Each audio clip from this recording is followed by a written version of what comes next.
शहरातल्या पोरीची शिंका देऊन देऊन हालत जाम। नमस्कार मंडळी, माझं नाव पल्लवी। सुरुवात करते आजच्या व्हिडिओला।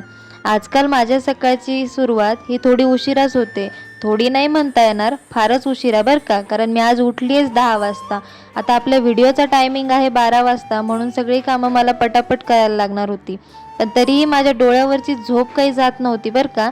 अंथरूण आवरल्यानंतरही मी परत झोपून घेतलं। पण नंतरून मैत्रीण म्हटली, अगं उठ ना, भूक लागलीये। ब्रश वगैरे करायला घेतला तेव्हा डोक्यात विचार चालू होते की नाश्ता करायचा, पण आता नाश्त्याला काय बनवणार, त्या विचारात किचन मध्ये आले आणि लाईट लावला चेहऱ्यावर ग्लो येण्यासाठी हो।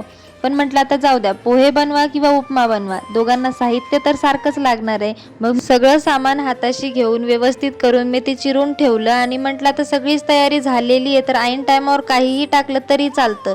मग सगळं सामान काढल्यानंतर मी कांदा वगैरे चिरून घेतला आणि मग पोहेच धुवून घेतले। काय माहिती डोक्यात काय आलं की पोहेच करावेत म्हणून, कारण पोहे मला छान बनवता येतात बरं का।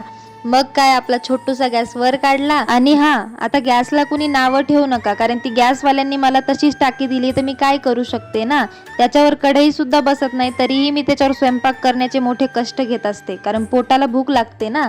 मग आता तुम्ही बघूच शकता कढईमध्ये पोहे किती सुंदर दिसताय माझे। काय पल्लवी, तुझ्या जिभेला तर काही हाडच नाही बाबा, सुंदर दिसताय म्हणे पोहे, चवीला उत्कृष्ट झालेत असं म्हणावं लागतं ना। बरं आता मी खाऊन सांगते तुम्हाला कसे झाले, तुम्ही फक्त बघा। आता मी म्हणलीच आहे पोहे खूप सुंदर दिसतात, तर त्यांचा थोडा मेकअपही करून घेते। मेकअप झाल्यानंतर मी पोहे टेस्ट करून सांगतेच तुम्हाला, पण तोपर्यंत तुम्ही व्हिडिओला लाईक करा, शेअर करा, सबस्क्राईब करा। Bye bye.